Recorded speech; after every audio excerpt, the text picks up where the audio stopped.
Maya Rodriguez knelt on the cold marble floor, her hands moving in precise, gentle motions through the air as 7-year-old Tommy Wilson's screams echoed through City Hall's main corridor. The little boy's face was red with terror, tears streaming down his cheeks, but Maya's fingers danced with practiced grace, signing safe and okay over and over until his breathing slowed. What she didn't know was that Mayor Catherine Blackwell stood frozen in the doorway behind her, watching this janitor in a faded uniform perform what would become the most important act of kindness the mayor had ever witnessed. Before we continue, if you enjoy stories of everyday heroes making extraordinary differences, make sure to click that subscribe button. This is the best way for you to support our work. Thank you very much, and let's continue. It was 6:47 a.m. on a Tuesday morning when Maya's alarm clock shattered the silence of her cramped studio apartment. She rolled over, her back aching from yesterday's 12-hour shift, and immediately checked on her 8-year-old daughter Isabella, who was still sleeping peacefully in the bed they shared. The dark circles under Maya's eyes told the story of a woman who hadn't had a full night's sleep in years, constantly juggling work schedules and Isabella's needs. Maya had exactly 13 minutes to get ready before catching the first bus to downtown, where she worked as a night janitor at City Hall, but also picked up morning shifts whenever possible. Every extra dollar mattered when you're raising a deaf daughter alone on minimum wage. Her morning routine was a carefully choreographed dance of efficiency. Instant coffee, a quick shower if she was lucky, and always checking that Isabella's hearing aids were charged and ready for school. The walls of their tiny apartment were covered with colorful charts showing sign language alphabets, family photos, and Isabella's artwork from school. Maya had learned American Sign Language out of necessity when Isabella was diagnosed with profound hearing loss at 18 months old. Those early days had been terrifying, suddenly finding herself in a world where her own voice couldn't reach her child, where every parenting instinct had to be relearned. What started as a desperate mother's attempt to communicate with her child had become Maya's greatest skill, though she never imagined it would matter to anyone beyond their small world. She remembered the countless hours spent practicing signs in front of the mirror, the frustration of finger spelling when she couldn't remember a word, the joy when Isabella first signed "Mama" back to her. Maya had become fluent not just in ASL, but in reading the subtle emotional cues that hearing parents often missed. The way Isabella's shoulders tensed when she was overwhelmed, how her hands moved differently when she was excited versus anxious. Maya worked 3 different cleaning jobs: night shifts at City Hall, early morning office buildings, and weekend shifts at the medical center. She sent every penny she could to Isabella's special school, living on instant noodles and determination, wearing second-hand clothes and shoes that had seen better days. Her hands were perpetually raw from cleaning chemicals, and her body ached constantly. But seeing Isabella thrive in her specialized program made every sacrifice worthwhile. The morning was particularly harsh, with October wind cutting through her thin jacket as she walked the 6 blocks from the bus stop to City Hall. Maya couldn't afford bus fare for the full route, so she always got off 3 stops early to save the $1.50. Her hands were already numb by the time she reached the imposing stone building where she'd worked for the past 2 years, invisible to most of the politicians and staff who hurried past her each day. Maya badged in through the service entrance, grabbed her cleaning cart loaded with supplies she'd learned to ration carefully, and began her routine in the East Wing, where early morning meetings were already starting. She moved through the halls like a ghost, emptying trash bins and dusting surfaces while the city's power brokers discussed budgets and policies that would affect thousands of lives.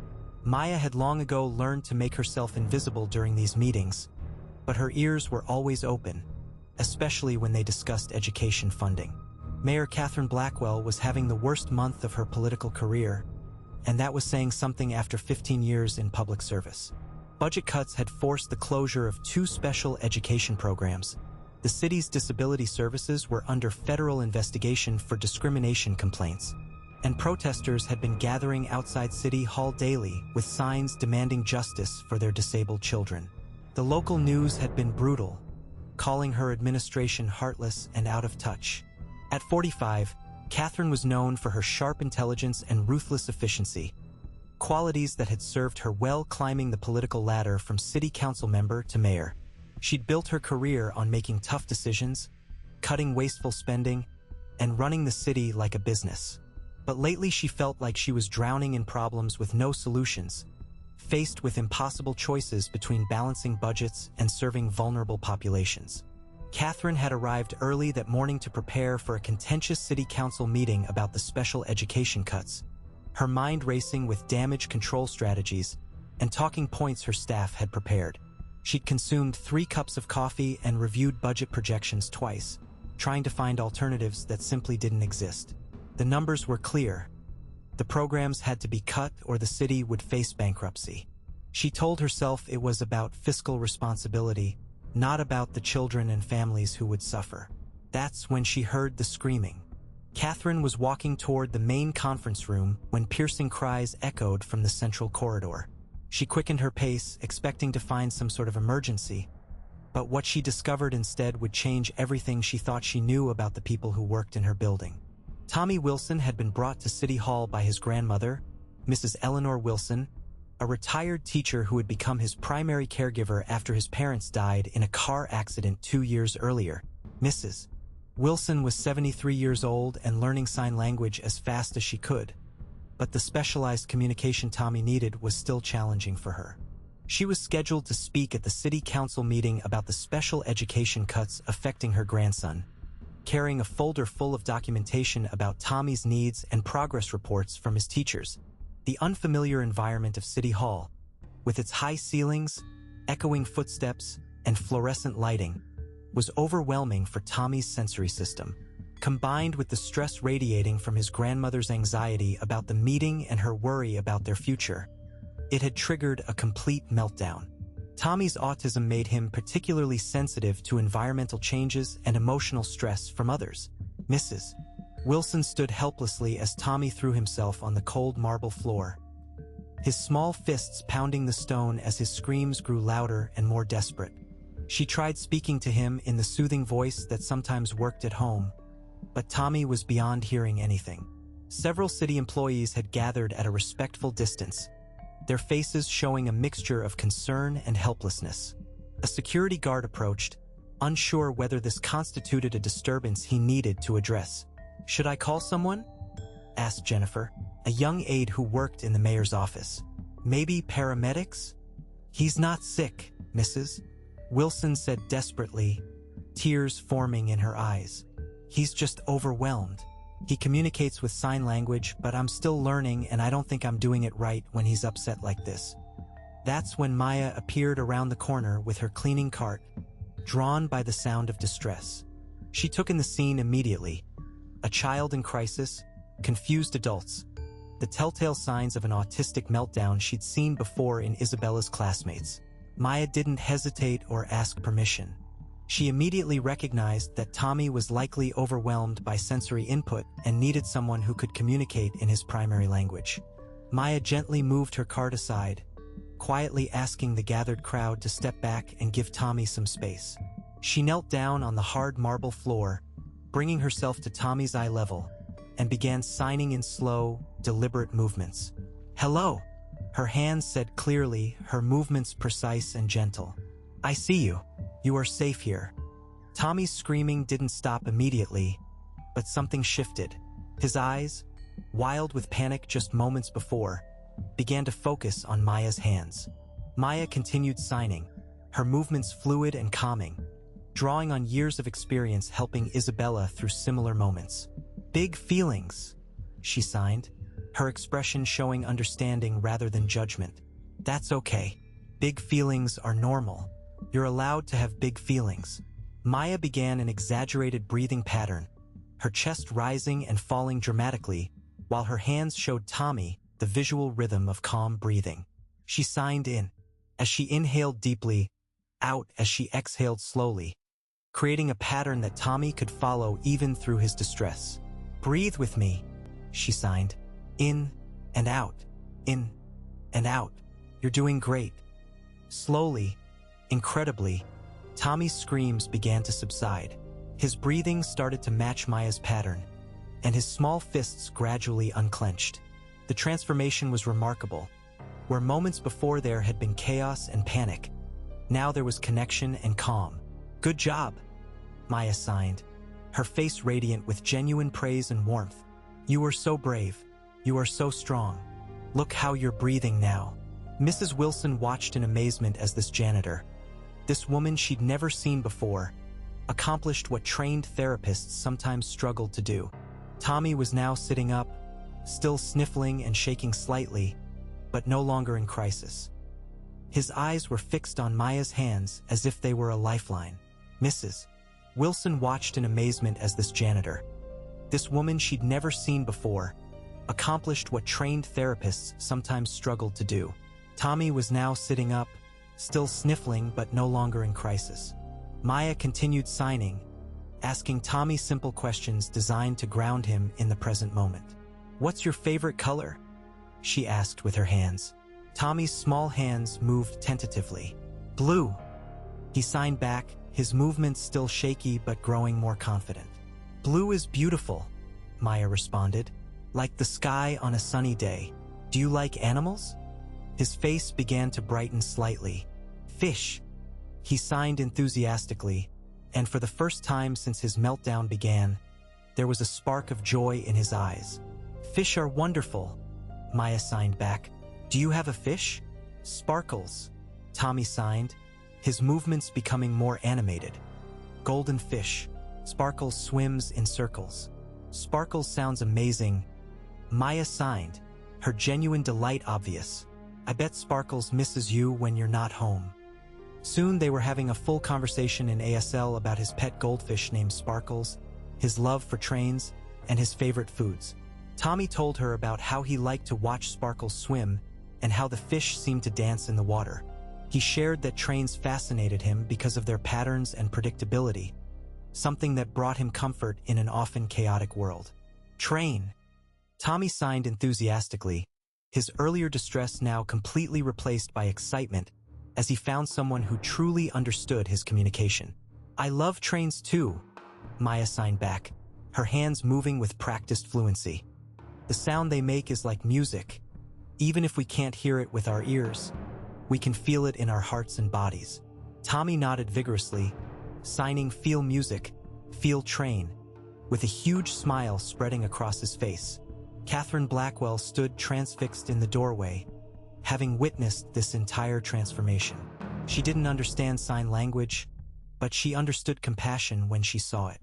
This janitor, whose name she realized she'd never bothered to learn despite seeing her in the building for years, had just performed what could only be described as a miracle with nothing but her hands, her heart, and her patient understanding.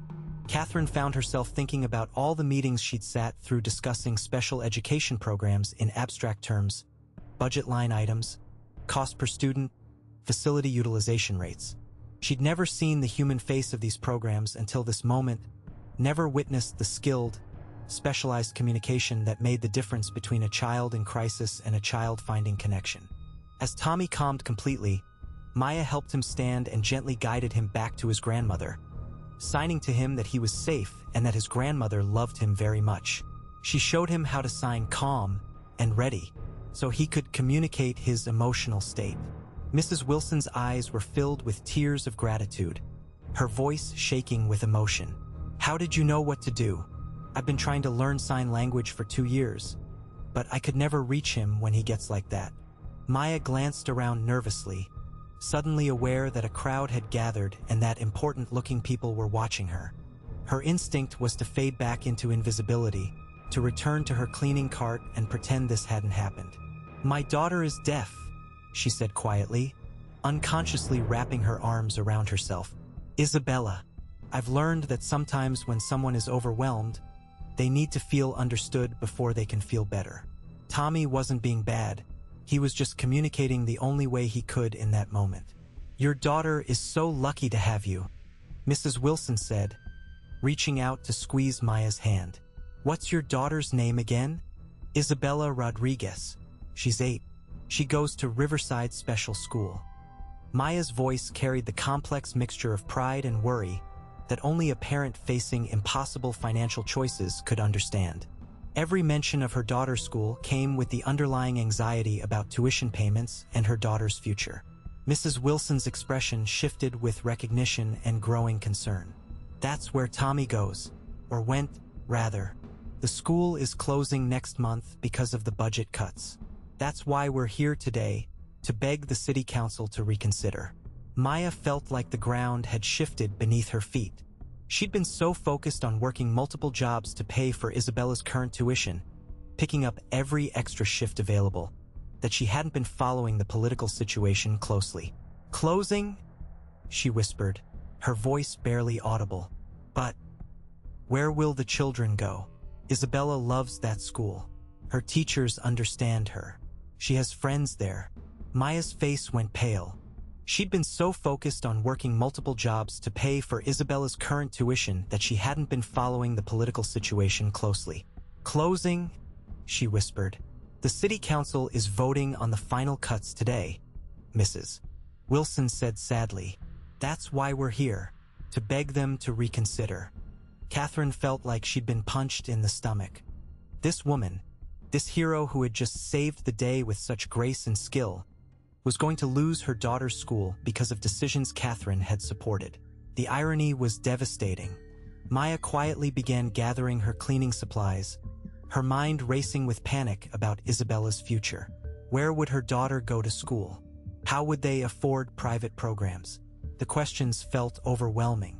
Wait, Mrs. Wilson called out. Would you consider speaking at the council meeting? Showing them what you just showed us? Maya shook her head quickly. I can't miss work. I need this job. Catherine stepped forward before she could stop herself. You won't lose your job, she said firmly. I'll make sure of that. Maya looked up, seeing the mayor for the first time. Her eyes widened with recognition and fear. Mayor Blackwell, I'm sorry if I caused a disruption. I was just trying to help. You did help, Catherine said, her voice softer than Maya had ever heard it in news interviews. More than you know. The city council meeting that morning was unlike anything Catherine had experienced in her 15 years of public service. She had planned to deliver prepared remarks supporting the budget cuts as a necessary fiscal responsibility. Instead, she found herself thinking about Maya's gentle hands and Tommy's transformation from terror to joy. Mrs. Wilson delivered an impassioned speech about the importance of specialized education, but it was Maya's story that haunted Catherine. Here was a woman working 3 jobs, sacrificing everything for her daughter's education, who had just demonstrated exactly why these programs mattered. Maya had turned a crisis into connection using skills she'd learned to communicate with her own child. When the vote came, Catherine shocked everyone by voting against the cuts. Her tie-breaking vote saved Riverside Special School and 2 other programs, sending ripples of disbelief through the chamber. The other council members stared at her in confusion. This was completely contrary to everything she'd said in previous meetings. The packed gallery erupted in cheers and tears of relief. After the meeting, Catherine found herself unable to concentrate on her usual administrative tasks. She kept thinking about Maya, who was presumably back to cleaning offices as if nothing had happened, unaware that her daughter's school had just been saved. Catherine realized she'd spent years making decisions about people she'd never bothered to meet, programs she'd never bothered to understand. She sought out Maya, who was indeed back to her cleaning routine in the West Wing, quietly emptying trash bins and wiping down surfaces. Maya looked up nervously when she saw the mayor approaching, immediately worried that she'd done something wrong. Maya, Catherine called out, causing the younger woman to turn with obvious anxiety written across her face. Yes, Mayor Blackwell? Is everything okay? Did I do something wrong earlier? I want to offer you a position, Catherine said without preamble, having spent the afternoon researching salary grades and job descriptions. The city's Disability Services Department needs a community outreach coordinator, someone who understands what families are going through and can bridge the gap between city services and the people who need them. Maya stared at her in disbelief, the cleaning cloth she'd been holding falling to the floor. I don't have a college degree. I barely finished high school before Isabella was born. I'm just a janitor with no qualifications. You have something much more valuable than a degree, Catherine replied, thinking about the transformation she'd witnessed that morning. You have empathy, skill, and the trust of the community we're supposed to serve. The position comes with full benefits, A salary that's triple what you're making now across all your jobs, and flexible hours so you can be there for Isabella. Maya's eyes filled with tears as the offer sank in. For the first time in years, she could imagine a future where she wasn't constantly exhausted, constantly worried about money, constantly choosing between her daughter's needs and their basic survival. "Why would you do this for me? You don't even know me." Catherine thought about how to answer. She could talk about Maya's obvious qualifications for community outreach, about the city's need for authentic voices in government, about the importance of having people with lived experience in policymaking roles. All of that was true and important, but the real truth was simpler and more profound. "Because you saw a child in crisis and your first instinct was to help," Catherine said slowly, choosing her words carefully. "You didn't worry about your schedule or your job description or whether anyone was watching or whether it was your responsibility. You just did what needed to be done with more grace and effectiveness than any trained professional. That's exactly the kind of person government needs more of." Maya accepted the position, though it took several conversations with Catherine and the HR director before she truly believed it was real. Her first day in the Disability Services office was terrifying and exhilarating. Instead of cleaning around meetings, she was sitting in them. Instead of being invisible, people were asking for her opinions and insights. Within her first month, Maya had identified dozens of gaps in the city's services that no one else had noticed. She understood which forms were too complicated for stressed parents to navigate, which offices were too intimidating for families already overwhelmed by their children's needs, which policies looked good on paper but failed in practice. She created sign language classes for city employees, not just basic alphabet fingerspelling but real conversational ASL. She established sensory-friendly spaces in all public buildings, understanding from personal experience how environmental factors could trigger meltdowns in autistic children. She developed a family navigation program that helped parents access resources without getting lost in bureaucratic nightmares. Maya's most innovative program was peer support groups where parents of disabled children could connect with each other and with city staff who had similar experiences. She understood that sometimes the most valuable support came not from professionals but from other parents who had walked the same difficult path. Isabella thrived in ways Maya had never dared to imagine. With financial stability for the first time, Maya could afford not just Isabella's tuition but also extracurricular activities, summer programs, and enrichment opportunities. More importantly, Isabella could see her mother in a new role, not just as someone who cleaned up after other people, but as someone whose voice mattered, whose expertise was valued, whose contributions made a difference. The transformation wasn't just Maya's. Catherine discovered that governing with empathy didn't make her weak or impractical. It made her policies more effective and her leadership more authentic. The Disability Services overhaul became a model for other cities, with delegations visiting to study their innovative approaches. Catherine's approval ratings soared as residents saw real, compassionate change in how their government operated. Catherine also found herself changed personally. She began learning sign language herself, not because she needed it professionally, but because she wanted to understand this community she'd been making decisions about. She started having regular coffee meetings with Maya, not formal briefings but real conversations about the challenges families faced and the solutions that might work. 2 years later, at the annual Mayor's Excellence Awards ceremony held in the same City Hall corridor where Tommy had his meltdown, Catherine presented Maya with the city's highest civilian honor. The irony wasn't lost on either of them. The place where Maya had once been invisible was now celebrating her as a community hero. As Maya stood at the podium, looking out at an audience that included Tommy Wilson and his grandmother prominently seated in the front row, Isabella beaming with pride beside them, and dozens of families whose lives had been changed by her advocacy. She reflected on how a single moment of kindness had reshaped everything she thought possible. The audience was remarkably diverse. City council members sat next to parents of disabled children, business leaders next to social workers, and throughout the crowd, hands moved in sign language as interpreters ensured everyone could participate fully. It was exactly the kind of inclusive community Maya had been working to create.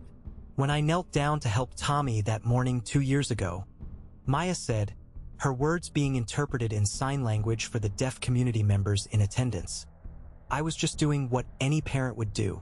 I was seeing a child who needed to be understood and choosing to understand him. I wasn't thinking about policies or programs or politics.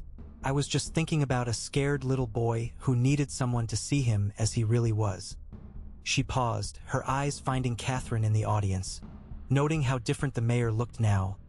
Less rigid, more approachable, genuinely engaged rather than politically calculating.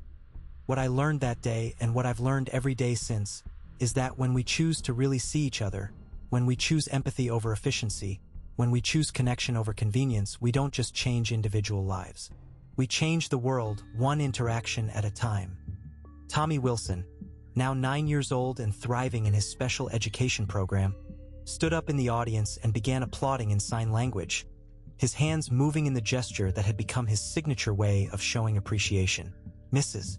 Wilson wiped away tears as she watched her grandson, remembering the terrified child on the city hall floor and seeing the confident boy he'd become.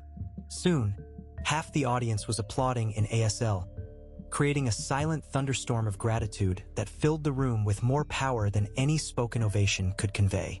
Isabella joined in enthusiastically, her face glowing with pride as she watched her mother receive recognition that had seemed impossible just a few years earlier. Maya looked out at the sea of moving hands, hands that spoke, hands that comforted, hands that bridged differences and created understanding. She remembered that cold Tuesday morning when she had simply tried to help a scared little boy, never imagining it would lead to this moment, to this community, to this transformation. She thought about all the families who no longer felt alone in navigating the system, all the city employees who could now communicate with deaf residents, all the children who found sensory-friendly spaces in public buildings where they could feel comfortable and safe. She thought about the peer support groups where parents shared strategies and encouragement, and the policy changes that put human dignity at the center of city services. The thing about kindness, Maya continued, is that it's contagious. When Tommy's grandmother brought him to City Hall that day, she was fighting for one child. But her courage to speak up, combined with one small act of understanding, ended up protecting hundreds of children and families. That's the power we all have, to see someone in need and choose to respond with our whole hearts. Maya's voice grew stronger as she spoke about the work still ahead. We've made progress, but there are still children who need specialized education, still families who feel invisible to the systems that are supposed to serve them, still barriers that prevent people from accessing the support they deserve. Our job isn't finished, it's just beginning. As the ceremony ended and people began to mingle, Catherine approached Maya with a smile that had become familiar over their 2 years of working together. "Any regrets about leaving the night shift?" she asked, echoing a question that had become a running joke between them. Maya laughed, watching Isabella chat animatedly in sign language with Tommy and several other children from Riverside Special School. The kids had formed their own little community within the larger gathering, their hands flying as they shared stories and jokes. Only that it took so long to realize that helping people could be more than just a side effect of my day job. "Well," Catherine said, "we've got plenty more work to do. The state is interested in replicating our disability services model, and I've been thinking about running for governor on a platform of inclusive government." Maya nodded, her hands already moving in the sign for ready, as she looked toward a future filled with possibilities she had never dared to imagine. The little girl who had needed her mother to learn a new language had grown into a confident young woman who served as an inspiration for other children facing similar challenges. The mother who had learned that language out of love had discovered it could be a bridge to changing everything. In the end, it wasn't the mayor's power or the city's resources that had transformed lives most profoundly. It was one woman's decision to see a child in need and respond with her whole heart. That simple choice had created ripples that continued spreading through their community and beyond, proving that the most powerful force for change isn't found in political offices or policy papers, but in the everyday heroes who choose compassion when no one is watching and discover that someone always is. As Maya and Isabella walked home that evening, Isabella signed a question that made Maya's heart swell with pride and possibility. "Mom, when I grow up, can I help kids like Tommy too?" Maya signed back, "You already do, sweetheart. Every day, just by being yourself, you show the world what's possible when we choose to understand each other." The mother and daughter walked hand in hand through the city streets, their conversation flowing in the beautiful language that had brought them together and changed their world, ready for whatever challenges and opportunities tomorrow might bring.